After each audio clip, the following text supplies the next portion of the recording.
안녕하세요. 한의사 양반입니다. 올해도 벌써 5월이네요. 저번 주만 해도 제가 자켓을 입고 출근을 했었는데 이번 주에는 반팔을 입고 출근하는 날이 더 많았어요. 날씨가 급하게 변하는 5월쯤이 되면 자주 듣는 질문이 있습니다. 오늘은 이 질문을 주제로 잡아보았습니다. 무엇에 대한 질문이냐? 요즘 날이 많이 더워지는데 치료를 겨울로 미룰까요? 또는 덥고 땀이 많이 나기 시작했는데 피부 치료를 받아도 괜찮을까요? 즉 여름과 겨울 어떤 시기에 치료를 받는 것이 좋으냐?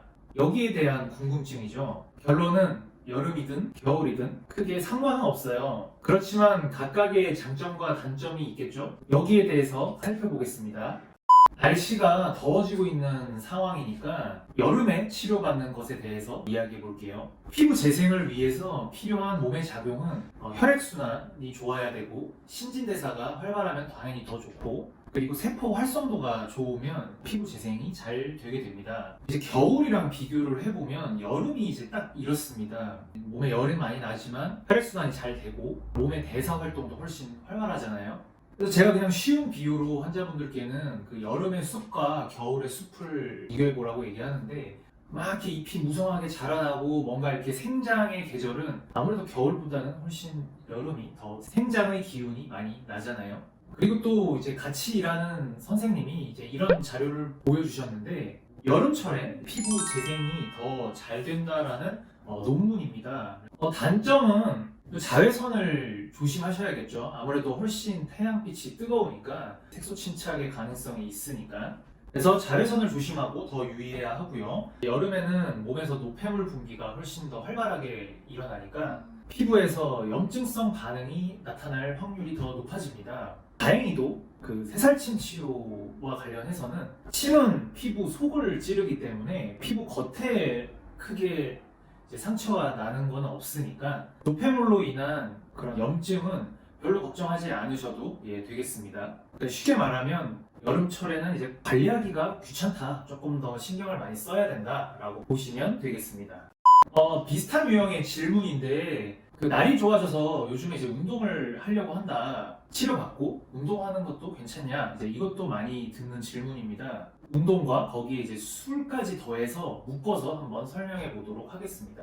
매뉴얼적으로는 피부 치료를 받은 후에는 운동을 한 3, 4일 정도 후부터 해달라라고 얘기는 하지만 그 제 환자 중에 그 직업이 운동 선수인 분이 계셨어요. 그래서 처음에는 그래도 한 이틀은 쉬었다가 운동하세요라고 말씀을 드렸는데 훈련이 있을 때는 운동을 쉴 수가 없다고 하시더라고요. 그래가지고 치료를 받고 이제 바로 운동을 해야 되는 상황이었는데 약간 걱정은 됐지만 그래도 뭐 직업이니까 어쩔 수 없으니까 한번 해보셔라. 정 위험하면은 다음부터는 제가 말씀드리겠다라고 했는데 운동을 열심히 하고 오신 다음 치료 때는 오히려 피부의 붉은기도 더 많이 빠졌고 저만 그렇게 생각한 게 아니라 이제 환자분도 팔도 더 많이 차올랐다고 그렇게 얘기를 하시더라고요. 그래서 이제 같이 곰곰이 생각을 해보니까 운동을 많이 하면 신진대사가 원활해지고 혈액순환도 더 많아지니까 뭐 이론적으로 생각을 해도 이거 재생에 도움이 될 수 있겠다라고 나름 결론을 내렸습니다. 그래서 그 후에 다른 운동 선수분이 한 분 더 계셔서 그분한테도 이런 얘기를 해드리면서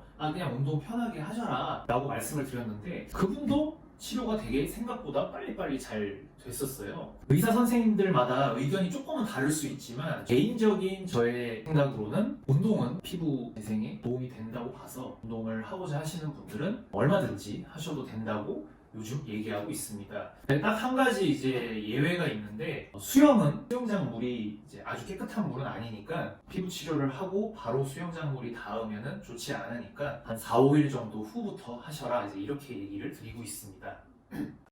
술은 항상 마시면 몸을 피곤하게 하잖아요. 당연히 피부 치료에도 좋지는 않겠죠. 그 몸의 재생력을 떨어뜨리게 됩니다. 비단 피부 재생력뿐만 아니라 뭐 몸의 어느 부분이든. 그래서 술은 안 드시는 게 좋지만 또 저의 그냥 개인적인 경험상 이제 술을 되게 좋아하시는 몇몇 분들이 술을 드셔가면서 치료를 받았는데도 나름 치료가 잘 되는 거를 많이 보다 보니까 좋지 않다고 안내는 드리지만 금주까지는 아니고 평상시 먹는 양을 좀 줄이셔라 이제 이렇게 말씀드리고 있습니다.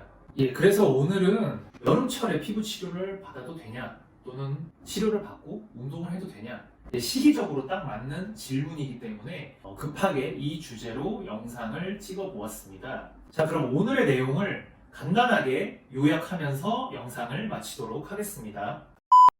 자, 새살침은 침으로 피부 속 진피층을 자극한다. 그래서 피부 재생 과정을 거쳐서 새살이 형성되는데 이 피부 재생 과정을 촉진하는 요인은 신진대사와 혈액순환이 활발할 때이다. 이것이 여름철의 장점. 그래서 여름은 피부 재생이 잘 된다. 그리고 피부 속을 자극하기 때문에 덧날 걱정은 없다. 결론. 빠른 치료를 원하신다면 오히려 여름에 치료하는 것을 추천합니다. 운동은 혈액순환과 세포 활성도를 높여서 피부 재생에 도움을 줍니다. 피부 붉은기가 일시적으로 심해질 수 있는데 운동 후에 냉찜질을 20분 정도 추천합니다. 시술 후에 이틀 정도 후부터는 운동은 괜찮다. 단 자외선만 조심해라. 술은 피부 수분 손실을 일으키고 피부 재생력을 감소시키기 때문에 당연히 좋지는 않다. 하지만 경험상 크게 재생력을 떨어뜨리지는 않기 때문에 힘들게 금주를 한다기보단 음주량을 반 정도 줄여보자, 이렇게 추천드립니다.